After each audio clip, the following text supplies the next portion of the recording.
I'm probably more the guy to take your business from 50 to 100 million to 200 and above. I want to talk about that and more specifically, like what transformations is it that you have implemented in the past? I try to imbue in people the notion that in the field, we only do three things. We build pipeline, we close deals, and we make customers successful. I'm not interested in process, I'm only interested in outcome. But I've never seen good outcomes without good process. If the market conditions are tough, as they are now, then it's about focusing in on.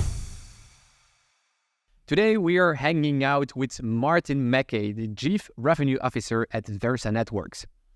In our chats, we're getting the inside scoop on how Martin turns around underperforming sales teams and how he kicks revenue growth into high gear. Martin is going to break down why treating sales as a process is key, as he would say, no outcome without processes. And he's also going to tell us why setting clear expectations and motivating the team is a crucial foundation. And lastly, he's got some solid advice on why it's super important to keep learning, stay accountable, and balance the high and low in sales. So please enjoy from our conversation with Martin.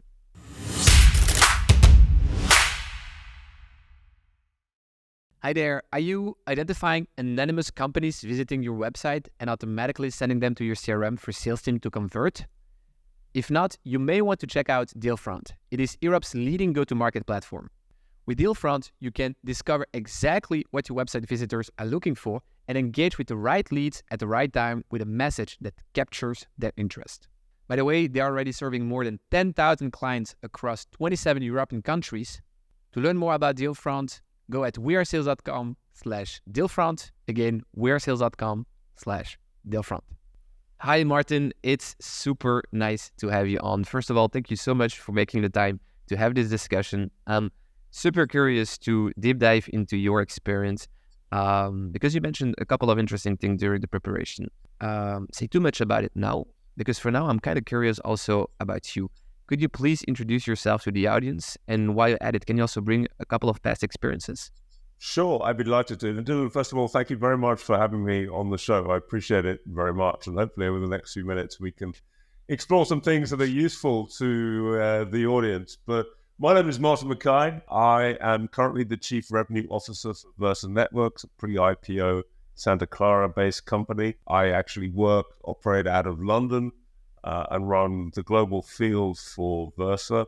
Prior to that, I have had leadership positions in large US corporates, PeopleSoft, VeriSign, Proofpoint, CA Technologies. I've actually been a CEO of private equity or venture capital-backed businesses 4 times, and I've also been a venture capitalist as well. So I've seen everything from the other side of the table, as it were. And I've been fortunate enough, to live in 5 or 6 countries over the course of my career. And if you go back to the dawn of time, Dylan, I have a degree in modern languages. So we could actually conduct this interview in French or Spanish quite happily. Although I must admit, not in Dutch, unfortunately. Not in Dutch, fair enough. Yeah, we could do French though, but yeah, let's give that for another time. So is it then, am I right that you have like a global focus then as well? Because I know that you are now in London, but still CRO of a global organization. So how would you say that your experience is located? Yeah, exactly. I run the global field for Versa Networks. And so we've got operations in Asia Pac and Latin America, obviously in Europe and in the US as well. So, a couple of observations there. London, as I was talking to a very close friend in the industry the other day, we have the competitive advantage that we are actually in the perfect time zone because essentially that's Asia Pac in the morning. I was indeed talking to my India team just before we came on air. During the day to early afternoon tends to be Europe focused, and then from early to mid-afternoon to whatever time at night, it's the US. And there's Latin America to fit in as well. So, essentially that makes for long days, it has to be said. But if you're going to do a global role, then London's a pretty good place to do it from, just because of the time zone. It's a strategic location choice. No, I get you there. Yeah. What can you say about and of course you mentioned already a couple of things, but about the revenue context that you are most comfortable talking about in terms of, size of the revenue department, the go-to-market motions, average deal size, sales cycle, anything else you might think relevant for that conversation? First of all, I'm a B2B enterprise guy, I guess. I've run businesses that have targeted the SMB, that have been, very high volume, relatively low value. And that's fine, and that's an important part of go-to-market. I'm probably not the guy you're going to hire to be the first foot on the ground, as it were. I'm probably not the guy who's going to kick down doors. I'm probably more the guy to take your business from 50 to 100 million to 200 and above, I would say. And, you look at CA Technologies, that was $250, $300 million revenue. Proofpoint at the time was, pushing that sort of number. Then some of the companies that I've run have been smaller than that, $30 million or so. But I would say that, I'm sort of a growth guy, go from 50 to 100 to 200 plus. Right. Rather than the very early stage sales leader. Right. No, definitely. Both product market fit, but still going from chaos to very structured. Exactly. And, a big part of, as we talked about before, and I talked with your colleague Martin previously, a big part of what I've done is really transforming what I would say is underperforming sales teams into ones that are actually delivering growth. And that's probably what I'm known for, I guess, if I'm known for anything at all. Well, that's perfect. Well, you know what? Let's make that a thing. Indeed, maybe we should talk about it, because indeed, also during the preparation, you mentioned that at multiple occasions you were able to go from a flat revenue curve to revamp that growth. Yeah. And so I want to talk about that, and more specifically, maybe we should start with that. What transformations is it that you have implemented in the past when you had that situation that made an impact? We could talk recently. CA Technologies was in that situation when I arrived at APJ. The business was flat. Proofpoint was the same in EMEA. Versus slightly different, actually, because we weren't flat at all. We were growing, but I was brought on board about nearly 2 years ago now to accelerate that growth. We're driving that. But, I think CA Technologies is a pretty good case study of the sort of things that I try to put in place. Because I arrived October 2016, had a fantastic experience. I met the CRO of CA. We got on exceptionally well earlier that year. And I'd known the CEO, which was my introduction to CA. And the CRO, who's our very successful CEO, one of the best leaders I've ever had the privilege to work for, after 2 hours, he basically said, would you go to Singapore to run the Asia Pac business for me? We got on that well. And I'd had some experience of Asia Pac previously. And I basically said, when would you like me out there? So I flew to New York to do some further interviews. So October 2016, we arrived, my wife and I arrived in Singapore. And that was just a tremendous 2.5 years. And the circumstances were that, in the region, the revenues were flat, and there was basically very little new business growth, I would say. And by the time the CA was acquired by Broadcom, and there's a whole story to tell in that regard. By the time CA was acquired by Broadcom, we had new business bookings growing at more than 30% year on year. Wow. So we made some significant strides. And, that was, I'm happy to explore some of the things that we put in place. Yeah, exactly. I mean, maybe we should, kind of go over the list, because I suppose it's not about one transformation, it's about a couple of ones. Maybe we should start about the things that come top of mind, but that also at the same time had the biggest impact, the greatest impact on the revenue. Yeah.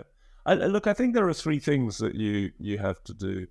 And by the way, this is that you're never done, right, Dylan? You're never finished, because if you ever get complacent, then you will fail. And so I don't know whether you're a sports fan, but if you look at the brilliance of Manchester United under Alex Ferguson, not that I'm a United fan, but you look at the brilliance of Alex Ferguson, what he was able to do was create 3 brilliant teams effectively. So he was able to reinvent himself. I think Pep Guardiola in many ways is doing the same thing at Manchester City, but also applying some principles that, in Pep's case, he put into practice at Bayern Munich and then previously at Barcelona. And of course, it helps if you've got unlimited wealth behind you in that transformation. And usually, those of us taking on that transformation challenge, we don't have that advantage. Usually there's massive pressure to perform.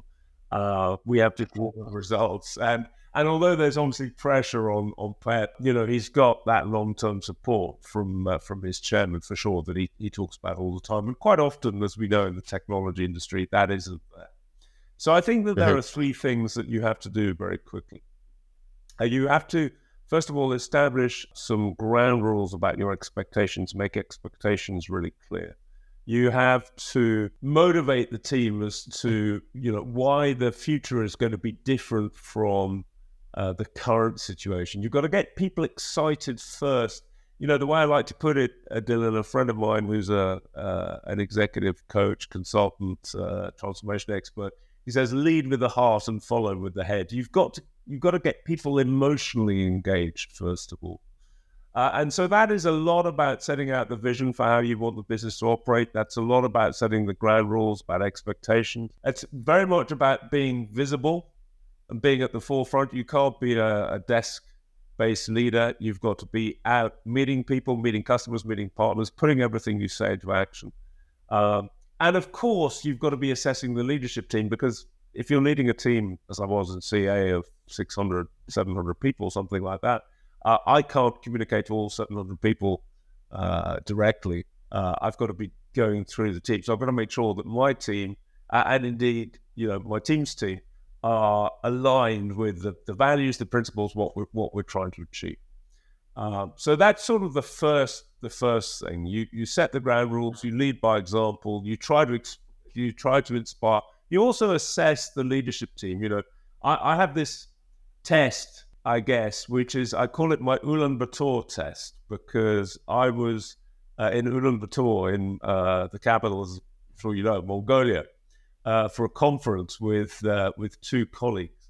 And we got stuck there. The conference lasted a couple of days. I got stuck there for another couple of days by Air China, which sort of happens.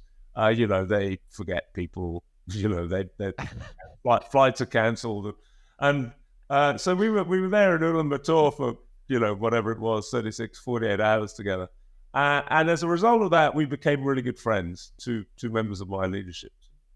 And so I always sort of look upon it ultimately as, a member of the leadership team. Of course, you're assessing skills and experience, but it's ultimately, would I be stuck with this person in Ulaanbaatar for 4 days, And I always, when I'm interviewing someone, I always apply that. And by the way, I think it's reciprocated, right?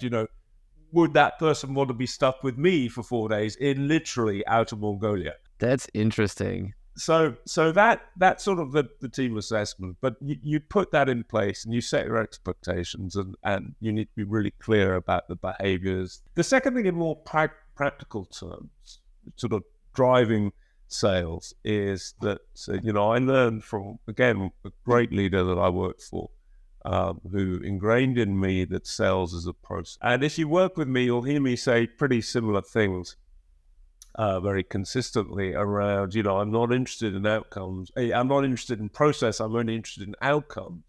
But I've never seen good outcomes without good process. So, I try to imbue in people the notion that in the field, we only do 3 things. We build pipeline, we close deals, and we make customers successful.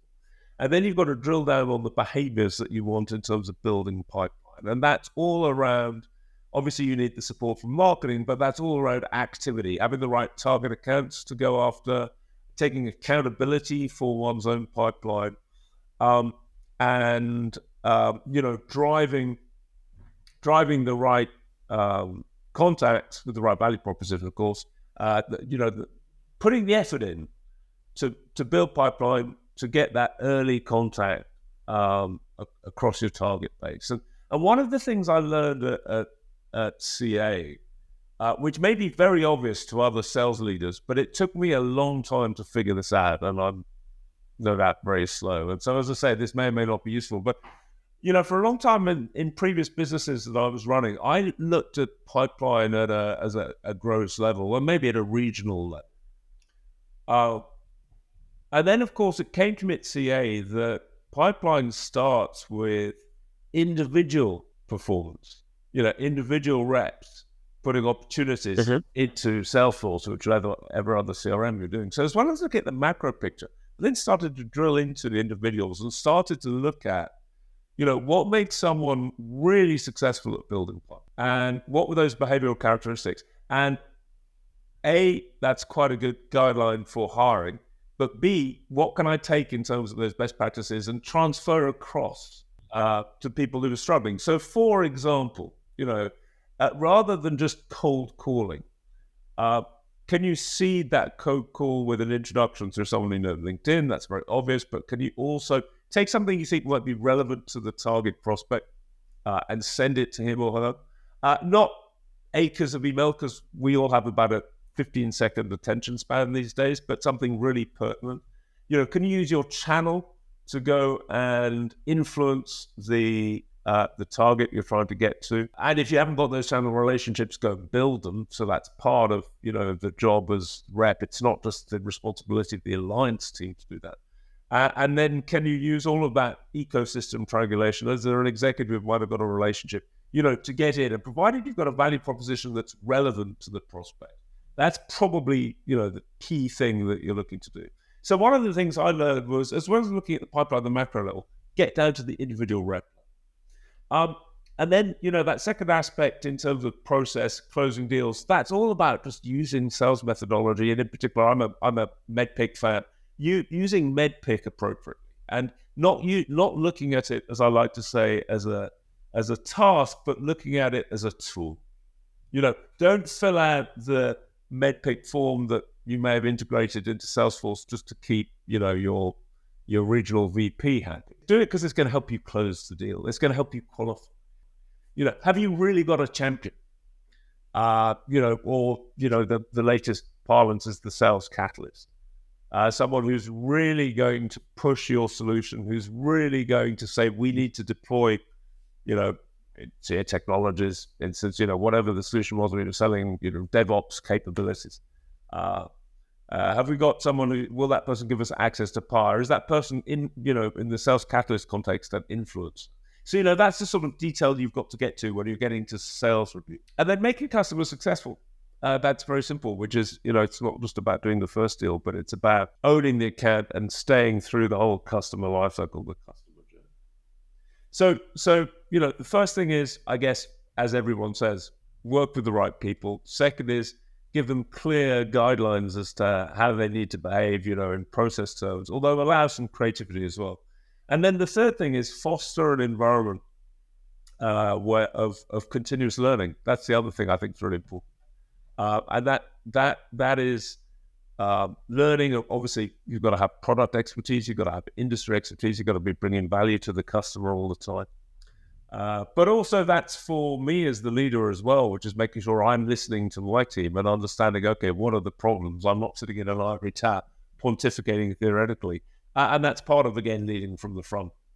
I'm at, with the rep in the field, helping him or her hopefully win the deal, or learning when we lose and working out what do we need to do better. So those are the sort of, that's the roadmap, I think, for transformation. And that's what I've done pretty consistently, I'd say, over the last 10 years or so.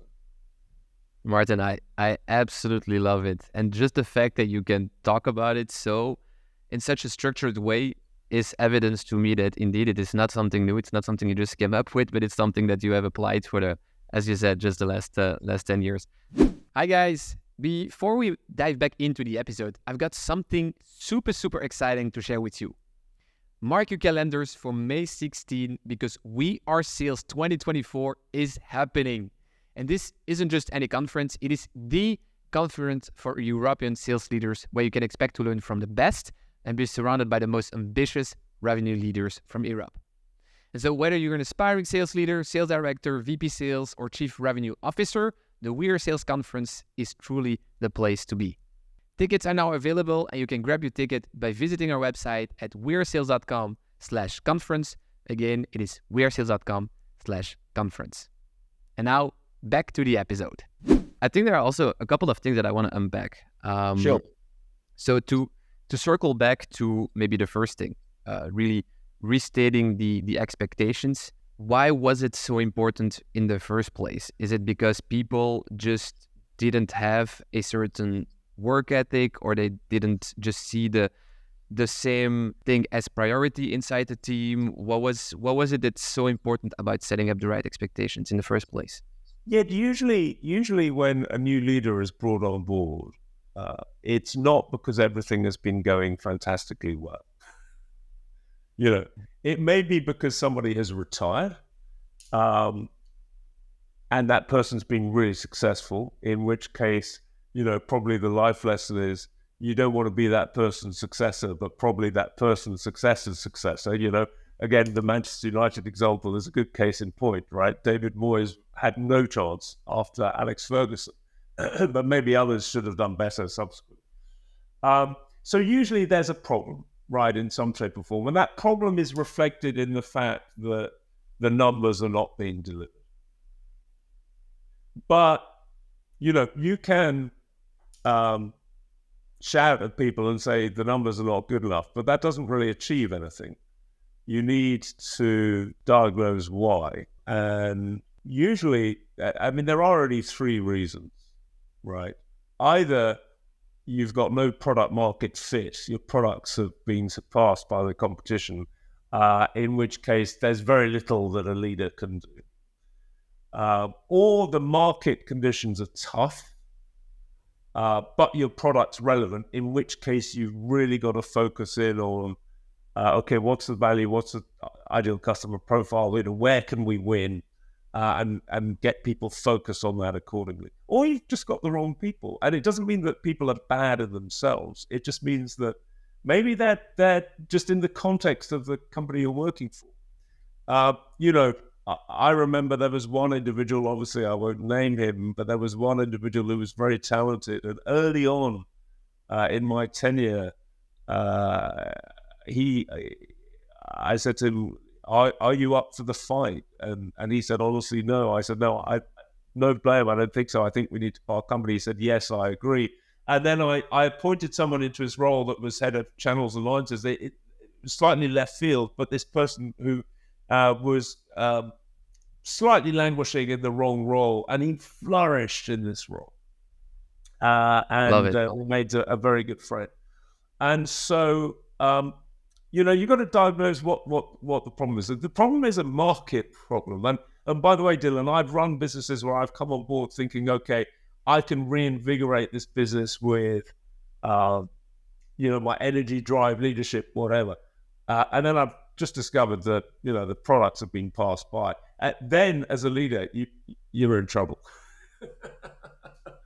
I can imagine. There's not much you can do other than hoping that your colleagues on the product engineering side are going to reinvent something. That's another ballpark, that's for sure. If the market conditions are tough, as they are now, then it's about focusing in on, okay, where can you win? Where real strength, go double down on your customer base, etc. So that's sort of that's the foundation for it. That's why you've got to look at transformation. The other thing about setting expectations is, as well as you're coming in and ultimately judging the team are judging you. I remember I was acquired by Symantec back in 2010 when I was at Verisal.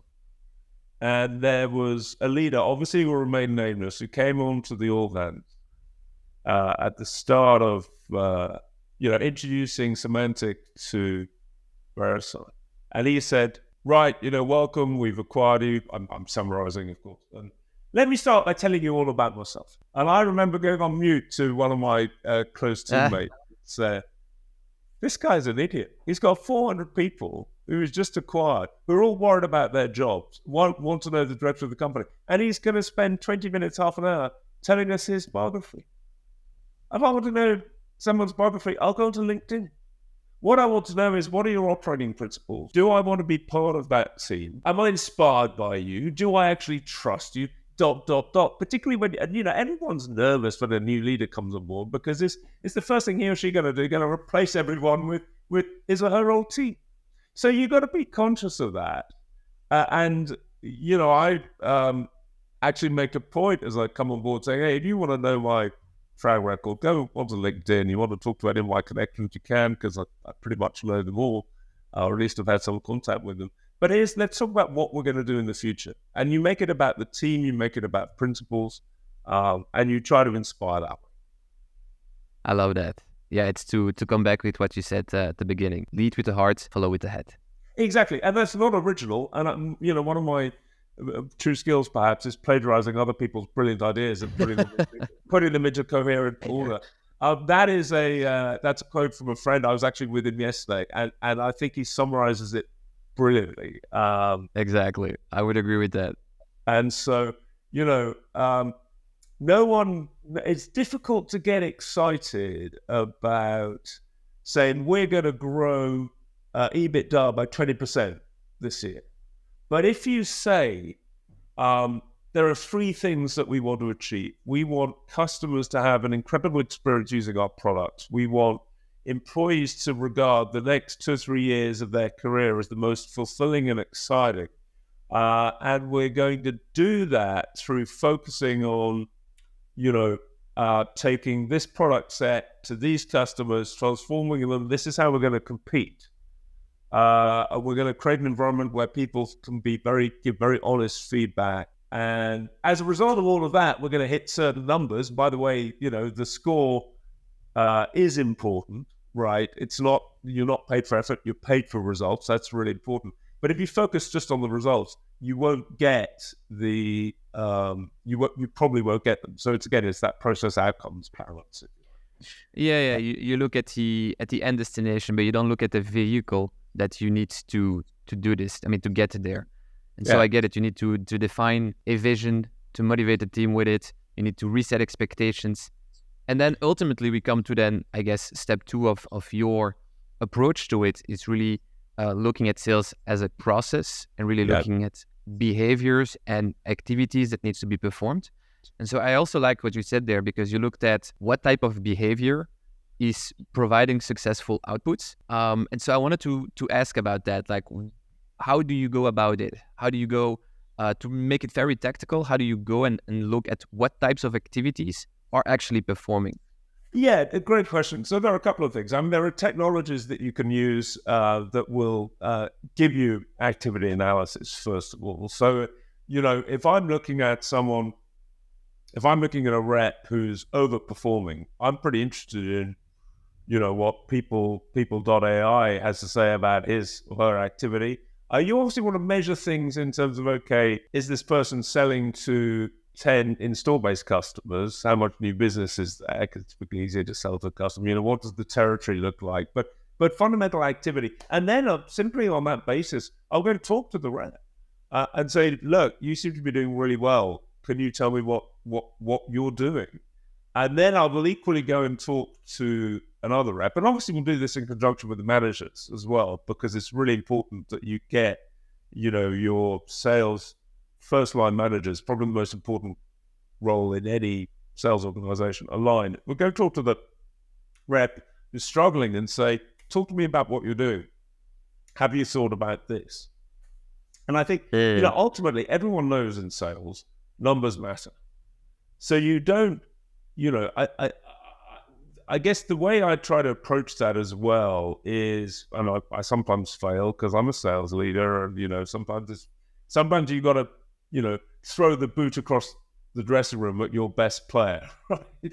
But people have got to know that you can be ferocious when needed, because sometimes that's required. But ultimately, what I try to do is to not give people the excuse to focus on my behavior and how I impart the message. So be respectful, be polite, but be very clear about expectations. So if somebody's struggling, understand why. And then say, okay, rather than saying, well, you just got to turn this around, say, well, look at this, and measure that behavior in detail. The best way of explaining this, I guess, is years ago, was playing golf, and I've always been a terrible golfer, and I was playing with my late ex-father-in-law, and my late ex-father-in-law suggested that I have a lesson with his golf club's assistant pro, who was a young South African. And so I went down and hit some balls, and he corrected some things, and hit some more balls, and, as ever, someone good, someone not so good. And at one point, he just turned to me and he said, "Oh, you know what? You're just not doing it right." And so, forgive the accent, but I thought, thanks so much, my friend. So, my father-in-law has just paid you 40 quid, whatever, to tell me that I'm a bad golfer. I know I'm struggling. It would actually help to have a bit more practical advice. So if I rock up to you, Dylan, and say, Dylan, your numbers are useless, your numbers are awful, you're useless, fix it. Yeah. You're probably going to look at me and quite reasonably treat me with some expletive, and then you're going to get your resume together. Whereas the last thing that anyone wants, the last recourse, is to have someone leave, because then you've got to invest in hiring someone and training someone. Much better to turn the performance around. So you've got to be quite an ability to diagnose, to the best of your ability, why is that person not being successful. Mm-hmm. I also like what you said about if you want to coach someone on a specific type of behavior, skill set, you also want to make sure that you can measure it. Does it mean that depending on what a person is lacking in type of behavior in terms of activity that needs to be performed, you need to be able to link a specific metric to it, and that means that it can be different for just everyone? Yeah, there are some metrics that apply across the board. Typically activity will lead to pipeline, will lead to more closed business, of course.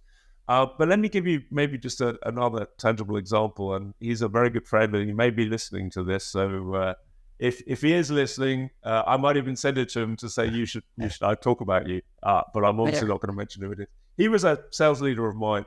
He was a very effective sales leader. He delivered his numbers, but he didn't have a great relationship with his team.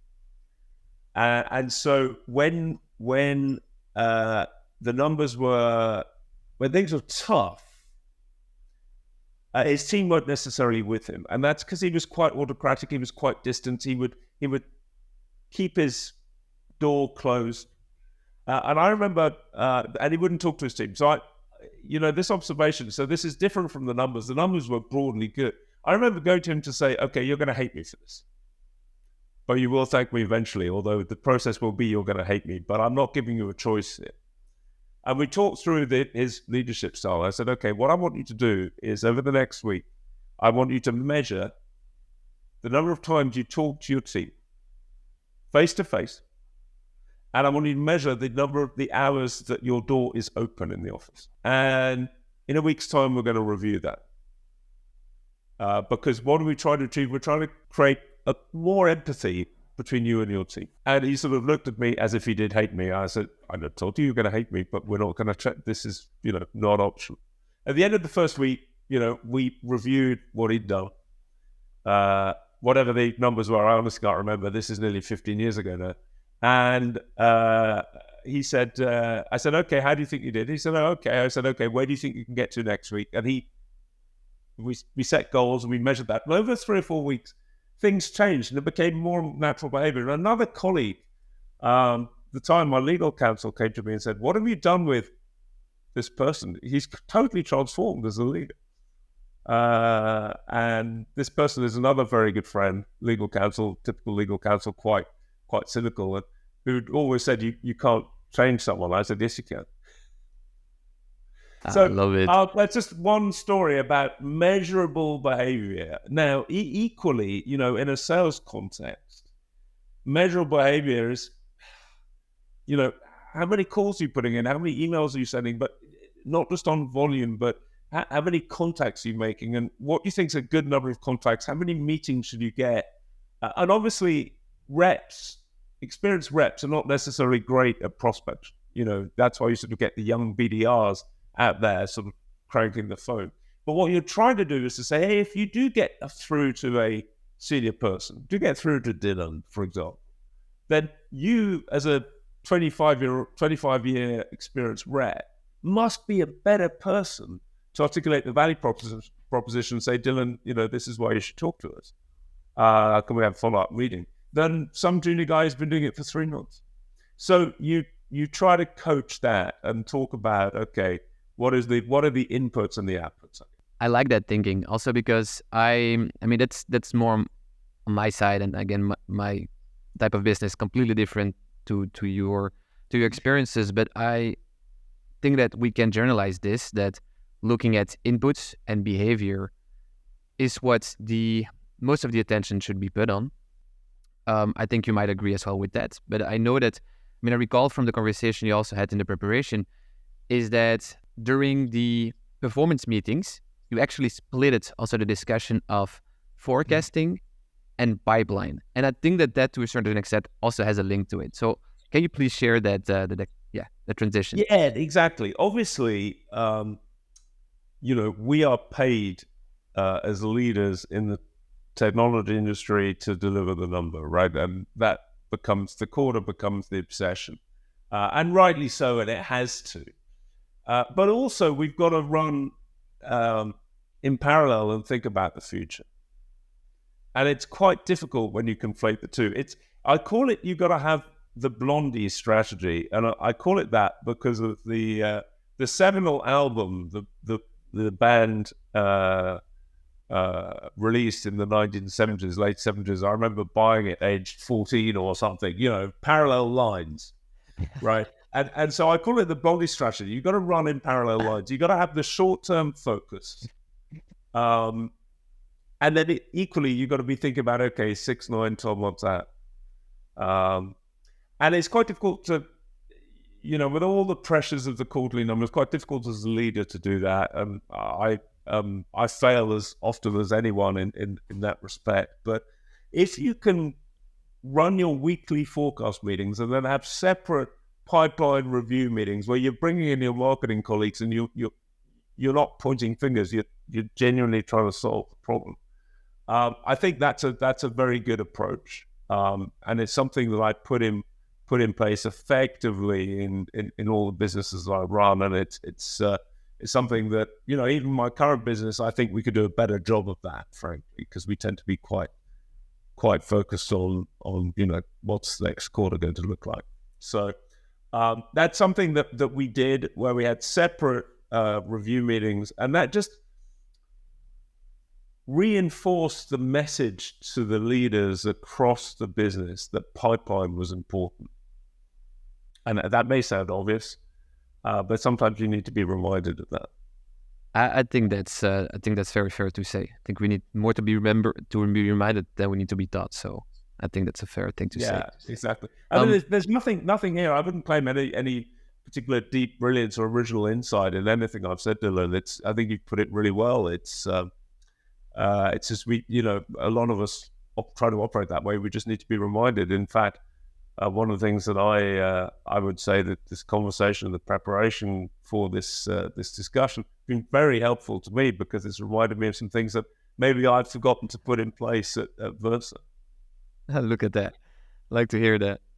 I also definitely had something that I wanted to talk to you about.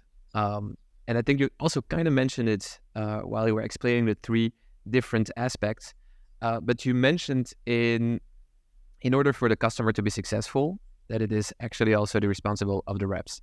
And in the preparation, you also mentioned that you are not really a big fan of such a thing as customer success, which is, I think, quite an unpopular opinion these days, because you really see that split off. Or did I misunderstood it? Maybe. Yeah, no. So that's a big misunderstanding. No. I'm a massive fan of customer success. The customer success team are the most critical people in the organization. Absolutely. No, what I said was, I'm not a big fan of dedicated renewal teams. I believe that the rep should be an account manager, should have that long-term relationship. The customer success teams work alongside the reps, and they're absolutely critical. And they do a fantastic job. So the point was that the spokesperson stays the salesperson still. I think I'm a believer in the account manager role, rather than I'm a new business hunter and I hand over to the to grow the account. Yeah. To the install base manager. You can do that maybe in a volume business, but I think in an enterprise business, it's more difficult. I'm not a big believer in dedicated renewal teams. I'm a massive believer in the customer success teams. Those guys are absolutely essential. Love it. All right. Thanks for clarifying this. Hey there. Are you letting your marketing and sales teams leverage the power of deep data?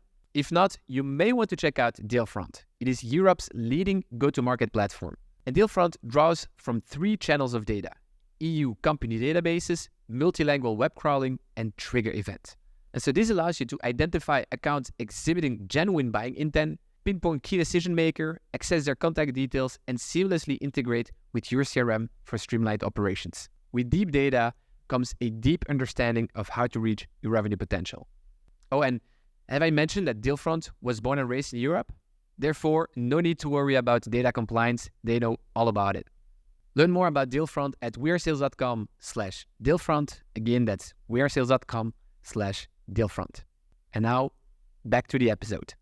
You also mentioned in the preparation call that something, I'm just going to quote one of, I think, your ex-VP marketing, that he said, "What I like about you is that you come with a toolkit, not a playbook." Oh, yes. Absolutely. And I think that's important because every business is different, right? And so, I would like to think that the things we've been talking about over the last half an hour or so, they're not, it's a mistake to be slave to technique, Dylan. That's what I would say. One of my favorite authors is John Le Carre, and at one point, George Smiley, his lead character, he says something similar. He says, "I always think it's such a mistake to rely solely on technique," meaning you can't just rely on process. You've got to bring creativity to it. You've got to bring, ultimately, what makes a difference is the relationship you build with other people. Do people like you? Does the customer like you? Or, does the customer actually say, "Well, I don't really want to give this person my business for whatever reason." And, it's impossible for us all to be liked by everyone. So you've also got to play that off. You've got to think about, okay, what's going to work best in this context? What is the, who's ultimately going to make the decision? We might, in sales, we might have a playbook that says we got to call high, right? But if the engineers are the ones who are actually effectively going to make the decision because the management team is saying, "I'm not going to do anything that's going against my field-based, the guys are going to have to use this." If you don't build that relationship and get them comfortable, and maybe the engineers have been working with the same supplier for 10 years and they're just comfortable and, they know exactly the product, and why would they want to change? Because that's going to mean a lot of hard work from their point of view. So it's a mistake just to ride, all the methodologies say call high. And yes, you need to have that influence. Of course you do. But I think it's just like you mentioned with MedPick. You also said there specifically it is a tool and not a task.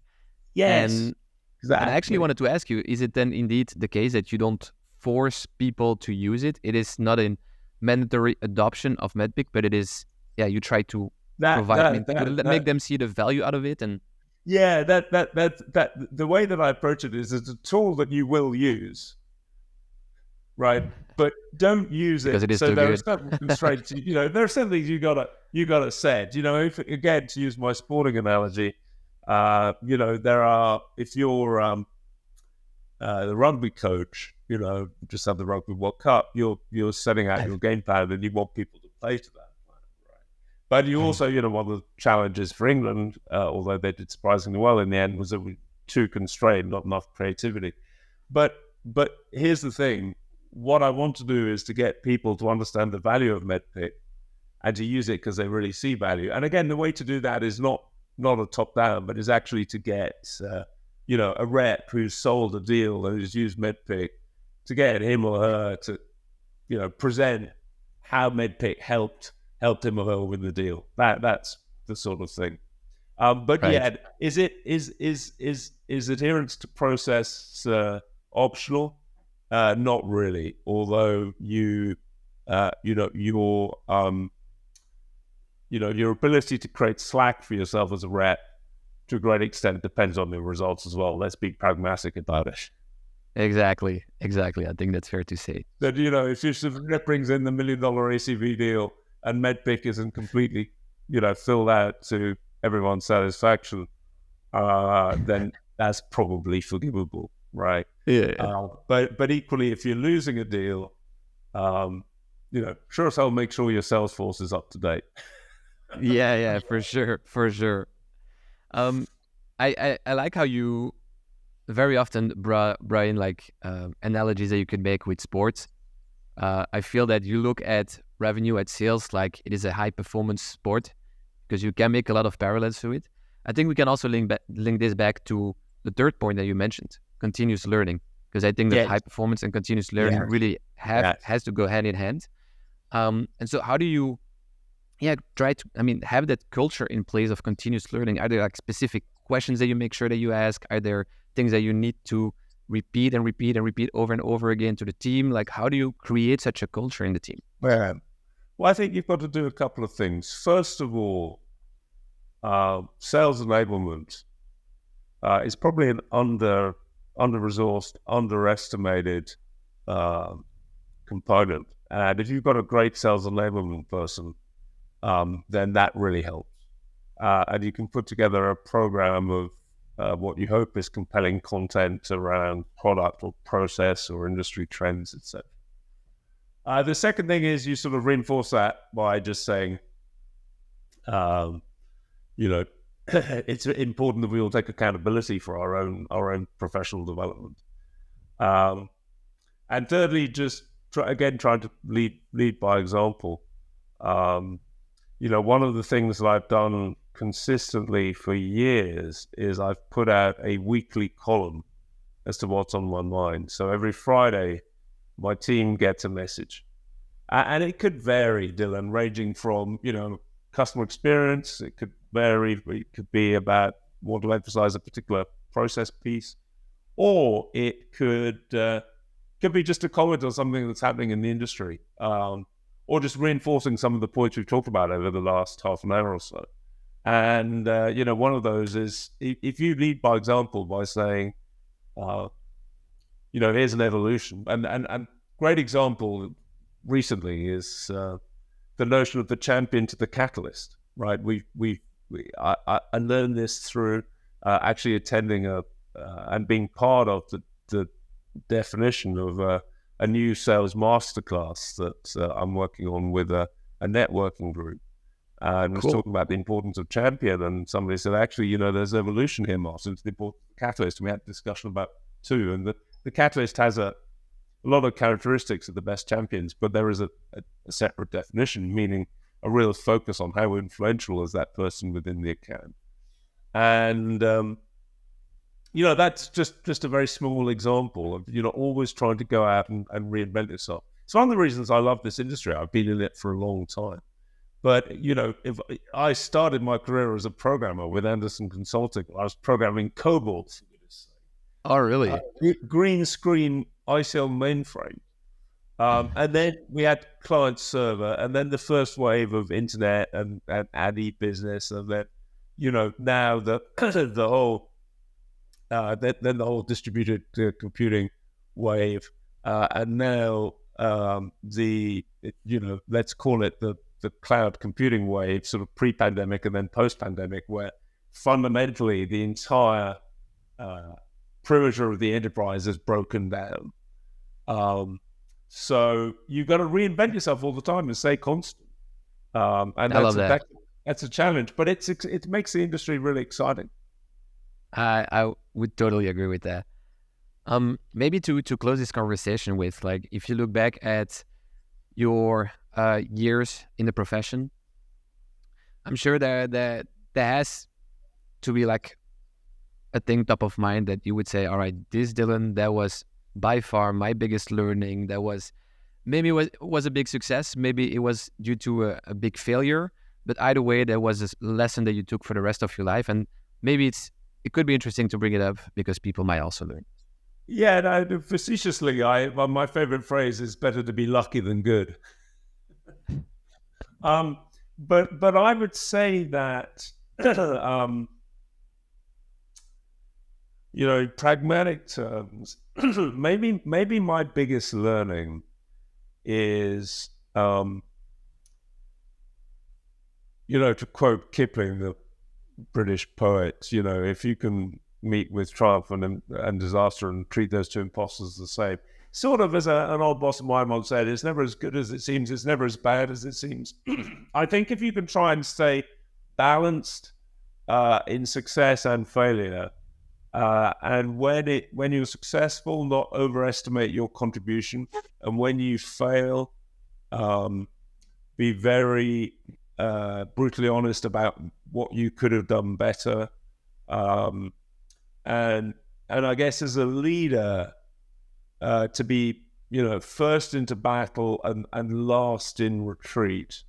That's sort of those are sort of the principles that I guess I've tried to live by. And I've had massive success, and I've also been chief executive of a business that went into administration.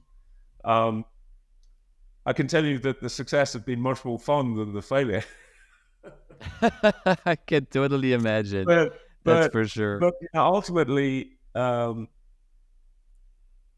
guess, again, the sporting analogy, you go back to one of my favorite memories of the last 20 years when England won the Rugby World Cup in Australia, and Clive Woodward, the leader there, the coach, he always made a great point about if you lost a game, look at it, learn from it, move on. If you won, that's when you spend a lot of time understanding why you won, what you did well, and go reinforce that. And I guess that's ultimately what I think in our industry.